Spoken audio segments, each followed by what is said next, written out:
Olá, continuamos com o módulo 2 do treinamento EAD Maker. Neste vídeo, vamos falar sobre o componente menu e também falar sobre as propriedades de cada formulário. Bom, o menu, para ser montado, se a gente ver aqui no projeto, ele é na verdade um componente que faz parte do seu template, que faz parte do template, né, do formulário principal do seu template. Tá? Então, todo o template, né, ele contempla dentro do formulário principal um componente menu. Cada um tem um padrão de layout diferente, né, então ele pode estar em posições distintas, mas de forma geral, todos têm um componente menu para você editar. Então, no caso do Portal Light, que é o que nós estamos utilizando aqui nesse treinamento, ele é essa parte retrátil aqui na esquerda do formulário principal, ok? Então, essa área é a área que o menu ocupa. Por enquanto está em branco, nós não montamos nada ainda, por isso está em branco. Agora vamos montar o menu. Mas é importante entender que o menu ele é um componente.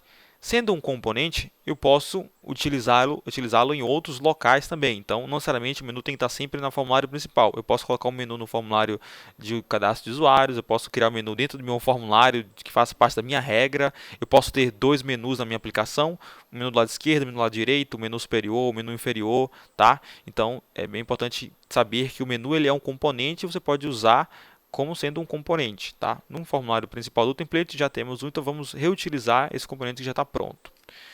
Então aqui dentro do Maker, né, dentro do seu projeto, nós temos acesso ao formulário principal, aquilo que eu citei lá, lá no módulo 1, lá nas primeiras aulas. Né? Esses templates, a grande vantagem é que eles são customizáveis, eles são formulários desenvolvidos dentro do próprio Maker. Então, o menu da minha aplicação é o componente menu que faz parte do meu formulário principal, que é esse aqui. Esse é o formulário principal do meu Portal Light. Aqui estão aquelas caixas que a gente vê lá em execução. Os objetos podem não estar posicionados exatamente no que você está vendo no formulário em execução, porque existem executado regras nesse formulário, aquilo que eu citei em relação ao template ser um conjunto de formulários e regras. Né? Então, para que todo aquele layout seja definido, é necessário que alguns objetos sejam reposicionados em tempo de execução. Então, existem regras nesse formulário, no evento, por exemplo, ao entrar, que faz o reposicionamento dos objetos, inclusive o ajuste em relação ao tamanho da tela e tudo mais. Tá? Então, as posições podem não ser exatamente o que você está vendo em execução, mas porque ocorre uma modificação das posições em tempo de execução. Mas esse aqui é o componente menu.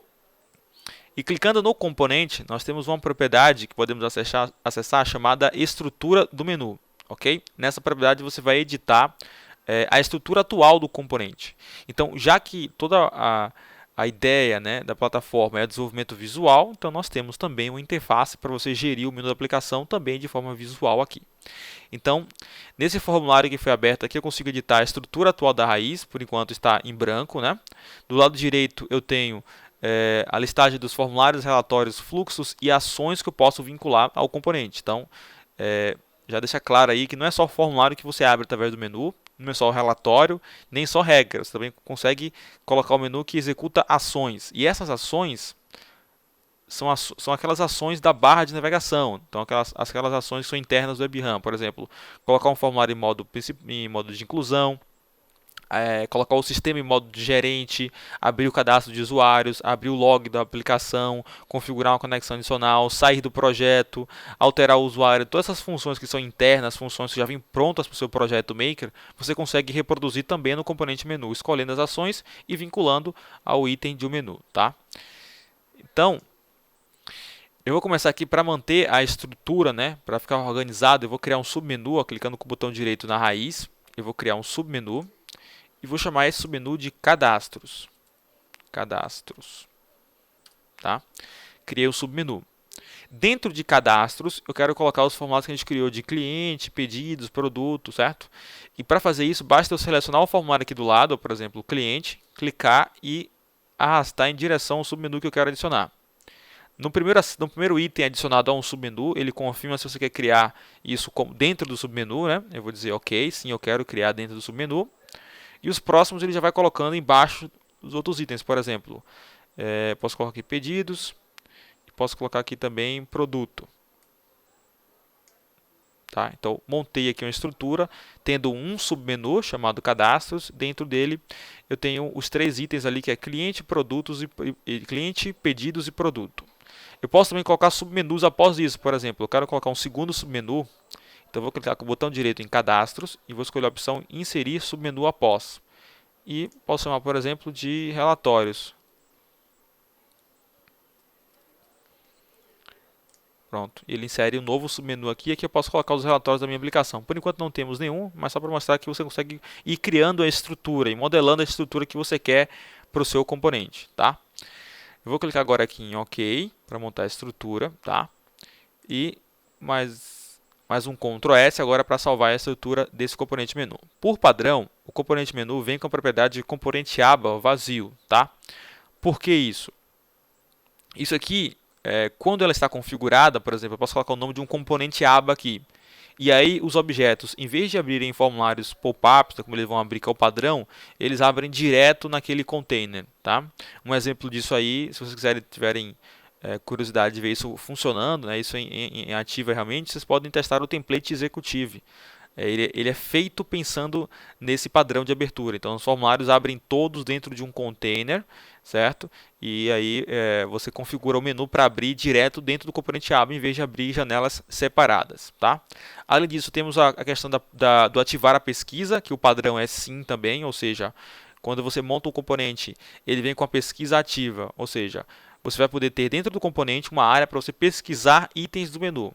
Isso é bem interessante quando você tem aqueles RPs gigantes, né, com vários submenus, né, que você tem que passar por várias etapas para chegar a um cadastro, por exemplo, né. É uma questão de organização também, né, interessante, mas que dificulta para você encontrar os objetos. Então você pode ativar a pesquisa e aí o usuário, em vez de ficar procurando, ele vai digitando na busca e encontrando os objetos de acordo com o que ele precisa. Então essa pesquisa ela vem com padrão ativa e é bem interessante para o seu componente menu. Aqui você digita a posição dessa pesquisa, se ela vai aparecer na parte superior do menu, se ela vai aparecer embaixo, certo? E aqui também, por último, a orientação do componente menu. Então, por padrão aqui, esse componente dentro do template Portal-Lite ele é vertical, ou seja, você exibiu o menu accordion, né? Ele poderia ser também ser horizontal, de acordo com a sua necessidade, tá?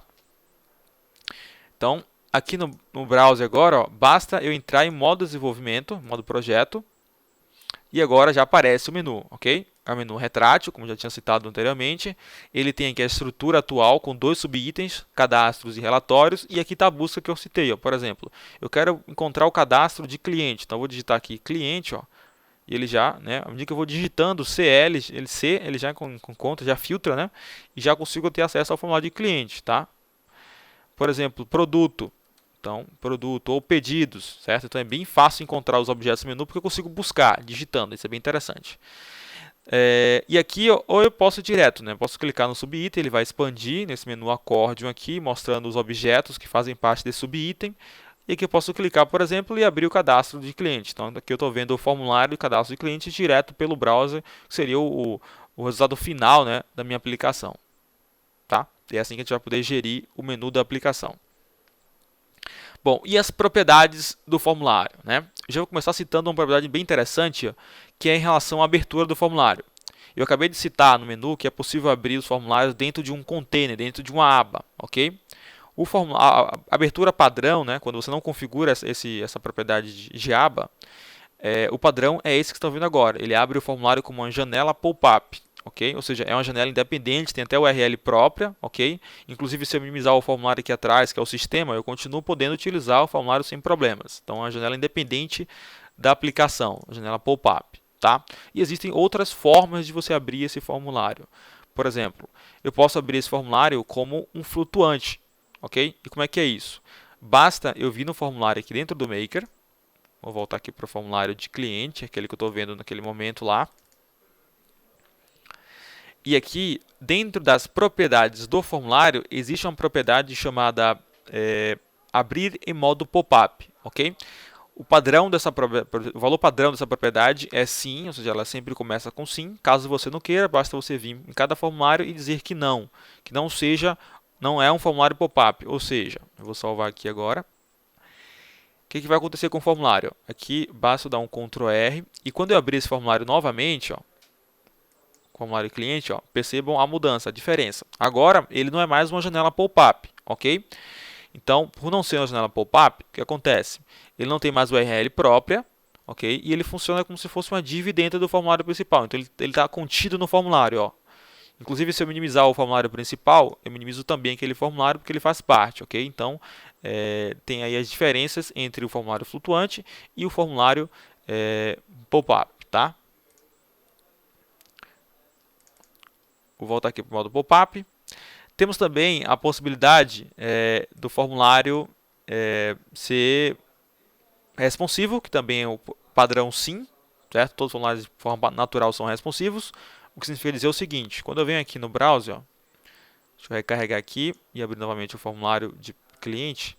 Quando eu venho no formulário e ele abre nessa janela pop-up de acordo com exatamente o tamanho que eu defini no Maker. Então essa janela é do mesmo tamanho exato dessa janela que eu criei aqui, tá? Só que agora eu tenho a possibilidade de crescer essa janela. Ó. Então, à medida que eu vou movendo, ó, os objetos eles vão se ajustando para manter proporcionalmente o mesmo espaço que eles ocupam na definição inicial lá no Maker, tá? Então eles vão se ajustando de acordo com o tamanho.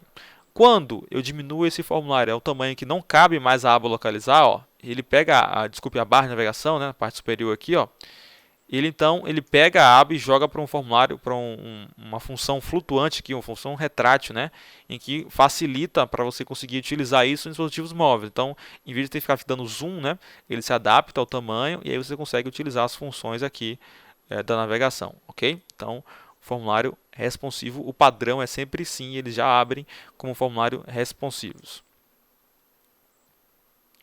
E temos também, para finalizar aqui as propriedades mais importantes do formulário, tem uma série de propriedades, né? Estamos citando aqui as mais importantes que vocês devem conhecer na utilização dos seus formulários. Também tem a possibilidade da carga antecipada, né? Que funciona da seguinte forma: um formulário marcado como sim, como carga antecipada, as informações para carregar as imagens, os arquivos, enfim, a estrutura geral desse formulário, tudo isso é carregado no momento que o usuário entra na aplicação. Então, quando ele abre o formulário, ele tem uma experiência muito melhor em relação ao tempo de abertura daquele formulário. Okay? Então, ele abre de forma muito mais rápida. Então, você não consegue nem ver aquele carregando. Então, isso é interessante. Em que sentido? Você está mudando o tempo de carregamento ao entrar no sistema, porém, você tem um formulário que é um formulário, digamos que ele seja estratégico para a sua aplicação. Um dashboard, algo que você precise de um tempo de resposta rápido. Então, você pode aplicar essa propriedade para o formulário e aí aquele formulário vai se carregar de forma muito mais simples. Um exemplo disso, vocês podem até mesmo utilizar como teste, é o nosso galeria de sistema do almoxarifado Metro. Tá? Ele funciona dessa forma, ele está configurado para carga antecipada. Então, esse formulário aqui é o dashboard. Quando eu entro na aplicação, ele já carrega o dashboard. Então, nesse momento ele já carregou, eu não abri ainda o formulário. E quando eu clico, é praticamente instantânea a abertura. Ó. Você vê que não tem nenhum load daquele carregando os outros formulários. Vou pegar um outro formulário que não tem carga antecipada para vocês verem isso em atuação. Ó. Vou pegar um outro formulário aqui, ajuste almoxarifado. Então você vê que ele tem um load. É pouco até porque a aplicação não é muito pesada, né? Mas dá para ver ali a tela de carregando, né? É rápido, mas dá para ver que tem um load ainda assim naquele formulário. Agora, se você abrir o formulário do dashboard, ó, ele abre de forma instantânea porque ele já carregou as informações ao entrar. Então isso é bem interessante, é bem interessante você aplicar em formulários críticos da aplicação, como é esse caso aqui, o dashboard é um formulário muito relevante para a aplicação. Como eu citei antes, é um formulário estratégico, então é interessante você aplicar isso. Nós não recomendamos você aplicar em todos os formulários da sua aplicação, por quê? Nós não estamos removendo o tempo de carregamento, apenas estamos fazendo isso em um outro momento que aumenta a entrada da aplicação. Então, se você coloca todos os formulários da sua aplicação com carga antecipada, pode acontecer, e deve acontecer, de você ter uma experiência ruim ao tentar entrar no projeto, ou seja, o tempo de resposta para autenticação no projeto, para ele carregar a aplicação, vai levar um tempo maior, então você, na verdade, vai estar mudando o problema de um lugar para o outro. Então, o ideal é focar essa propriedade em formulários estratégicos da sua aplicação, para que você não perca em desempenho em relação à abertura da aplicação e tenha esse ganho em relação à abertura, ao tempo de abertura dos formulários que são estratégicos e que demanda um tempo de resposta melhor. E aqui também, só para citar aqui, as propriedades em relação à navegação. Como eu citei na hora que a gente criou o cadastro de cliente, né, no vídeo do Criando o Primeiro Formulário, eu citei que a propriedade de navegação ela é automática para o seu formulário, porém isso é configurável. Então, é justamente uma propriedade chamada navegação. Caso você não queira a barra de navegação, basta você mudar essa propriedade para não, ela não vai aparecer, assim como as abas do formulário também você pode remover, ou até mesmo a aba localizar é uma propriedade que você pode editar e remover do seu formulário, ok? Isso então foi aí o menu e as propriedades do formulário. Até a próxima aula.